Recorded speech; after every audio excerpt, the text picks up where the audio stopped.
Hello students, in this video we will cover chapter 4 of Mutual Fund Distributors module. The name of the chapter is Legal and Regulatory Framework.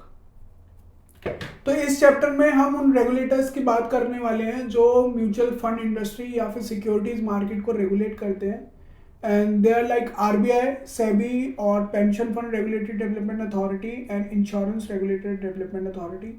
इन सबका ही role है कहीं ना कहीं mutual fund industry और securities market के अंदर।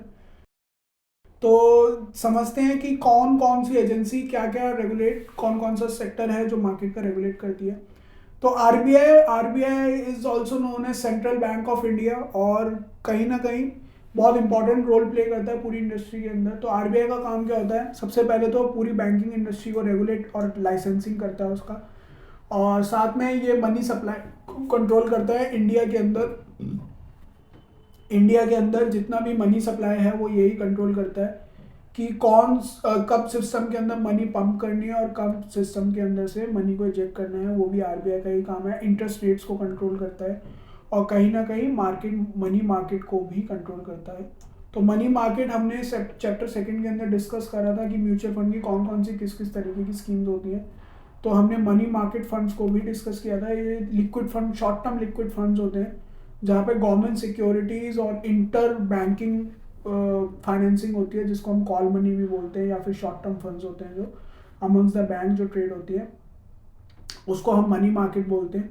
तो money market is being controlled by the RBI. तो मनी मार्केट म्यूचुअल फंड का यहाँ पे आरबीआई का रोल रहेगा। उसके बाद सेबी को मार्केट रेगुलेटर भी बोला जाता है और ये सिक्योरिटीज मार्केट का रेगुलेटर है। और साथ में आप इसको वॉच डॉग भी बोल सकते हो, इंस्पेक्टर बोल सकते हो, विसल ब्लोअर बोल सकते हो। तो जितना भी इसके बहुत सारे नाम है।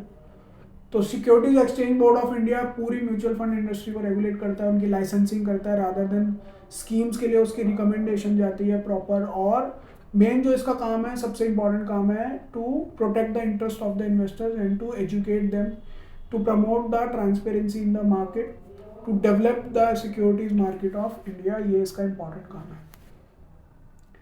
Then comes PFRDA, pension fund regulatory. क्या रेगुलेट करेगी, नाम से ही पता चल रहा है, पेंशन मार्केट को रेगुलेट करेगी। कौन कौन सी एजेंसीज हैं जो पेंशन फंड को मैनेज करेगी, उनकी लाइसेंसिंग भी यही दिखेगी। और जो पेंशनर्स हैं उनका भी सारा record pension fund regulatory development authority पे रखा जाएगा। देन कम इडाई यानी insurance regulatory development authority of India. ये क्या रेगुलेट करेगी, नाम से पता चल रहा है, अगेन इंश्योरेंस मार्केट को रेगुलेट करेगी। और आजकल इंश्योरेंस डिस्ट्रीब्यूटर्स भी बहुत हो गए, तो इंश्योरेंस डिस्ट्रीब्यूटर्स की भी लाइसेंसिंग कौन करता है, एडाई करती है। और साथ में जितनी भी इंश्योरेंस रिलेटेड स्कीम्स आती है, नए नए इंश्योरेंस हाइब्रिड प्रोडक्ट्स आते हैं, उनको भी कौन मैनेज और रेगुलेट करता है, आईआरडीआई ही मैनेज करता है। Talking about the role of the securities exchange board of India, क्या क्या फंक्शंस हैं उसके। तो सबसे पहले तो regulation and licensing of different market intermediates, जैसे कि म्यूचुअल फंड को रेगुलेट करता है। म्यूचुअल फंड को लाइसेंस कौन देता है, सेबी करता है, पूरा सेबी के हाथ में ही है।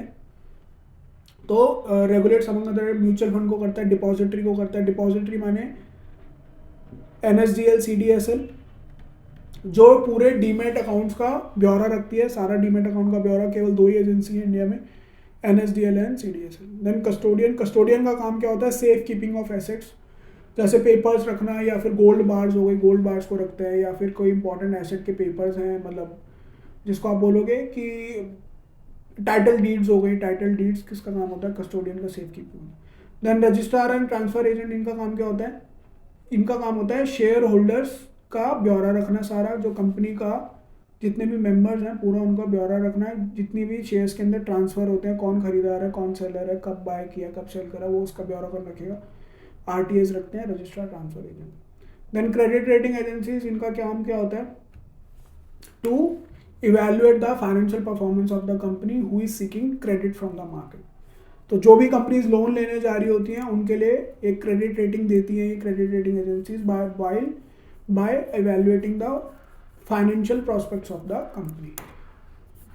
Then again the most important function of SEBI, to protect the interest of the investors in securities market and to promote and development of the securities market and matters connected therewith or incidental therewith।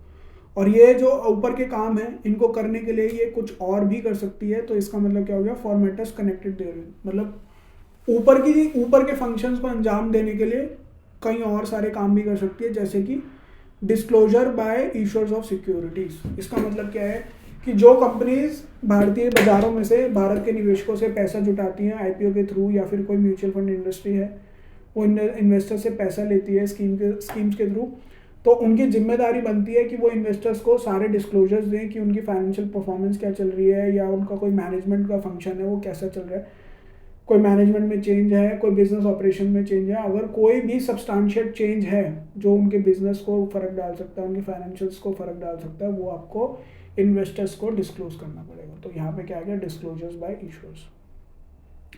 उसके बाद लो transaction cost, वो ये चाहते हैं कि investors को ज़्यादा से ज़्यादा मुनाफा पहुँचे, ज़्यादा से ज़्यादा सस्ती सर्विसेज और बढ़िया सर्विसेज मिले, इसके लिए they promote low transaction cost and efficiency of transaction in the securities market, यानी liquidity. Basically they are talking about liquidity. फिर इन्वेस्टमेंट रिस्ट्रिक्शंस फॉर स्कीम्स। अब देखिए सेबी का काम है कि जो निवेशक हैं, जो भोले भाले निवेशक हैं, उनके हक के लिए काम करना। तो सेबी ने उनको एक्सप्लॉयटेशन से बचाने के लिए इस स्कीम्स के अंदर कुछ रिस्ट्रिक्शंस भी लगाई हैं। ये नहीं है कि म्यूचुअल फंड आएंगे कुछ भी स्कीम लॉन्च करेंगे और उन स्कीम्स के लिए इन्वेस्टर से पैसा जुटा के ले जाएंगे फिर उनको मैनेज करेंगे, ऐसा नहीं है।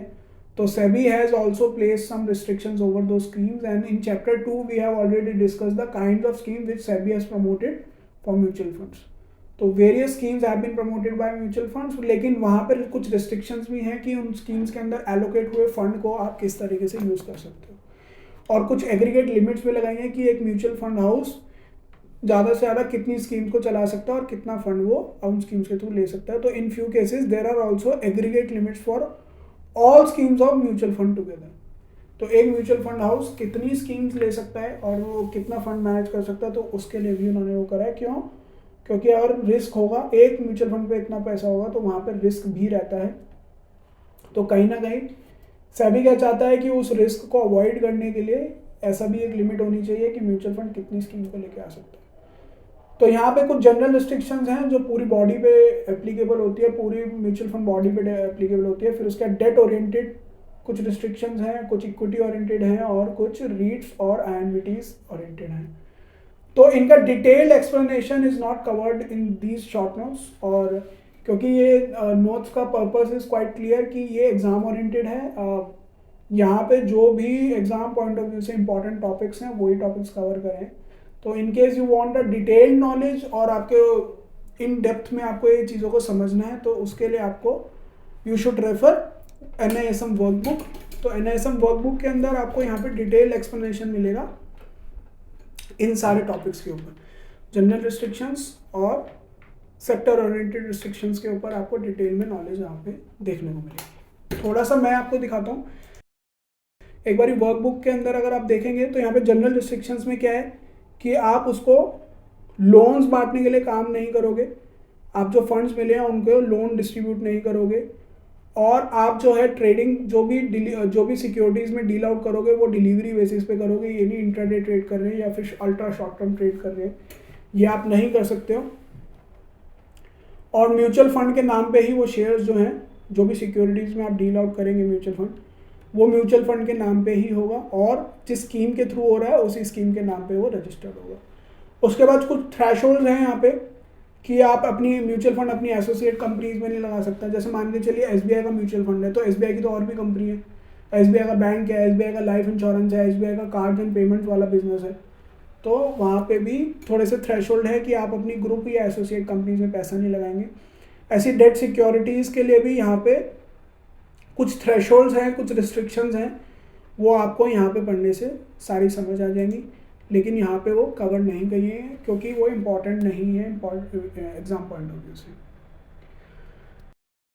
Then coming to the next topic, investor rights and obligation. तो इन्वेस्टर्स के, those investors who have invest their money with mutual fund, क्या राइट्स एंड ऑब्लिगेशन है, क्या हक उनको मिलता है। तो राइट टू बेनिफिशियल ओनरशिप सबसे पहला है। इसका मतलब क्या है, देखिए जो इन्वेस्टर है वो अपना पैसा देता है म्यूचुअल फंड को, ठीक है, और म्यूचुअल फंड उस पैसे का क्या करता है, किसी कंपनी के, किसी अच्छी कंपनी के जाके शेयर खरीद लेता है। मान के चलिए म्यूचुअल फंड ने एक स्कीम निकाली, उसके अंदर इन्वेस्टर्स ने 500 करोड़ रुपीज़ उसको दिए, और उस म्यूचुअल फंड ने वो 500 करोड़ रुपीज़ लगा दिए रिलायंस पे जाके। तो रिलायंस का जो रजिस्टर ऑफ मेंबर्स है या रजिस्टर ऑफ शेयर होल्डर्स है, उसमें किसका नाम लिखा जाएगा? म्यूचुअल फंड का, क्योंकि रिलायंस और बाकी इन्वेस्टर्स को तो जानता ही नहीं है, वो तो फ्रंट रनर को जानता है, front runner is mutual fund. लेकिन रियल में म्यूचुअल फंड के पास पैसा किसका? वो इन्वेस्टर्स का पैसा है। तो बेनिफिशियल ओनरशिप का मतलब ये है कि जो उस शेयर से, उस इन्वेस्टमेंट से जो भी बेनिफिट आएगा, जो डिविडेंड की फॉर्म में आए, चाहे वो बोनस शेयर की फॉर्म में आए, चाहे वो किसी भी फॉर्म में आए, तो वो उसका बेनिफिशियल ओनरशिप यानी राइटफुल अधिकार किसके पास होगा? इन्वेस्टर्स के पास होगा। इन्वेस्टर्स को ही वो इनडायरेक्ट बेनिफिट इन्वेस्टर्स के लिए ही है, चाहे वो नाम म्यूचुअल फंड का लिखा जाएगा, लेकिन बेनिफिशियल ओनरशिप, राइटफुल ओनरशिप किसके पास है? वो इन्वेस्टर्स के पास है। Next is change, right to change the distributor. अब इन्वेस्टर्स जब मर्जी जाएं अपना डिस्ट्रीब्यूटर को चेंज कर सकते हैं। तो आप लोगों के लिए एक सलाह है, जो भी डिस्ट्रीब्यूटर बनने वाले, तो सही एडवाइस कीजिए और राइटफुल एडवाइस कीजिए। ये नहीं कि बोले वाले इन्वेस्टर्स को कुछ भी बोला है, क्योंकि होता क्या है, जब जहाँ पे जिस भी फंड हाउस की कमीशन ज़्यादा अच्छी होती है, डिस्ट्रीब्यूटर्स हमेशा उन्हीं को ही प्रमोट करते हैं इन्वेस्टर्स को। लेकिन ऐसा नहीं करना है। अगर उनकी स्कीम की परफॉर्मेंस बुरी हो गई तो इन्वेस्टर्स आपको चेंज भी कर सकते हैं, फिर आपको लॉन्ग टर्म वहाँ पे लॉन्ग टर्म बेनिफिट जो होना था वो नहीं हो पाएगा। जो आपकी लॉन्ग लाइफ या फिर काफ़ी लंबे समय तक आप जो कमीशन एंजॉय करते हैं वो फिर ब्रेक हो जाएगी। और उसके लिए इन्वेस्टर्स को बस एक नोटिस देना पड़ेगा, and after giving that notice और जो भी उनका सेटल होना होगा ड्यूज, सेटल होने के बाद you can investor can change the distributor. फिर right to inspect the documents of mutual fund. जो भी फाइनेंशियल परफॉर्मेंस है, स्कीम रिलेटेड फाइनेंशियल परफॉर्मेंस है, फाइनेंशियल डॉक्यूमेंट्स है, इंफॉर्मेशन डॉक्यूमेंट है, स्कीम इंफॉर्मेशन डॉक्यूमेंट्स है, उनको investors have right to inspect. फिर राइट टू अपॉइंट नॉमिनीज, ये तो होता ही है फाइनेंशियल इंडस्ट्री के अंदर, आप नॉमिनी को अपॉइंट कर सकते हो। फिर राइट टू प्लेज, यहाँ पे आप म्यूचुअल फंड को गिरवी रख के लोन भी ले सकते हो और बैंकों से लोन उठा सकते हो। राइट टू ग्रीवेंस रिड्रेसल, अगर आपको कोई ग्रीवेंसेस हैं, कुछ आपके साथ गलत हुआ है, कोई कंप्लेन है, कोई शिकायत है आपके पास, तो आप उसके लिए म्यूचुअल फंड को लिख सकते हो, अपनी कंप्लेंट रेज कर सकते हो। फिर right of investors in the context of change in fundamental attributes, कुछ भी चेंज, कोई भी बड़ा सब्सटैंशियल चेंज होता है पूरे म्यूचुअल फंड के अंदर या उसकी स्कीम के अंदर, उसके ऑब्जेक्टिव्स के अंदर, या कुछ भी चेंज आता है, तो वो जानने का, सोचने का, समझने का अधिकार इन्वेस्टर्स को भी है और आप इन्वेस्टर उसके बारे में इंक्वायर कर सकते हैं। Right to terminate the appointment of an AMC. AMC वो होती है जो पूरे फंड को मैनेज करती है, दे आर फंड मैनेजर्स। तो आप किसी किसी केस में उनको टर्मिनेट कर सकते हो, लेकिन ऐसा नहीं है कि एक या दो इन्वेस्टर गए, छोटी छोटी यूनिट होल्डर थे वो गए, तो उन्होंने स्पॉन्सर्स को बोला या बोर्ड ऑफ ट्रस्टीज को बोला कि आप एएमसी को हटा दो, तो वो डिसीजन ले लेंगे एएमसी को हटाने का। ऐसा नहीं है, यहाँ पे रूल ऑफ मेजॉरिटी चलेगा और मे बी स्पेशल मेजॉरिटी भी चल सकता है। तो जब तक बहुत सारे लोग नहीं मिलेंगे उस पर्टिकुलर स्कीम से रिलेटेड, तब तक ऐसा कुछ होने नहीं वाला। फिर राइट टू अनक्लेम्ड अमाउंट्स है। मान के चलिए अगर आप बहुत 20 साल 25 साल से एक स्कीम के अंदर ऑलरेडी इन्वेस्टेड हैं और पहले कोई आपके पास स्पेशल डिविडेंड्स आए थे या फिर कुछ भी ऐसे अमाउंट्स थे जो अनक्लेम्ड थे, अनसेटल्ड थे, तो वहाँ पे आप उनको क्लेम भी कर सकते हो और उसको सेटल आउट कर सकते हो। Right to unclaimed amounts. The last topic is investor grievance redressal mechanism. तो यहाँ पे अगर आपको कोई भी ग्रीवेंसेस है, कोई भी कंप्लेन है, कोई भी शिकायत आप करना चाहते हैं, तो the first approach is the investor service centre of that particular mutual fund. जो म्यूचुअल फंड का इन्वेस्टर सर्विस सेंटर है, वहाँ पे जाके कंप्लेन कर सकते हो। अगर वहाँ पे कुछ सुनवाई नहीं होती है तो you can take up the matter to senior levels in the AMC. आप डायरेक्ट एएमसी पे भी जा सकते हो। अगर वहाँ भी नहीं सुनता है, इवन डिस्ट्रीब्यूटर्स के अगेंस्ट भी आप जा सकते हो। अगर वहाँ भी नहीं होता है तो आप सीधा सेबी को लिख सकते हो। सेबी का एक डेडिकेटेड पोर्टल है स्कोर्स, तो आप इसको जैसे गूगल करोगे तो स्कोर्स प्लेटफॉर्म आ जाएगा और ये है SEBI online complaint redressal platform. यहाँ पे आप you will be allotted a special number, एक यूनिक आईडी मिल जाएगा आपको, कंप्लेंट रिक्वेस्ट नंबर, और आप उस कंप्लेंट रिक्वेस्ट नंबर से ट्रैक भी कर सकते हो कि ये कब तक रिजॉल्व होगी और इसका कंप्लेंट का स्टेटस क्या क्या है।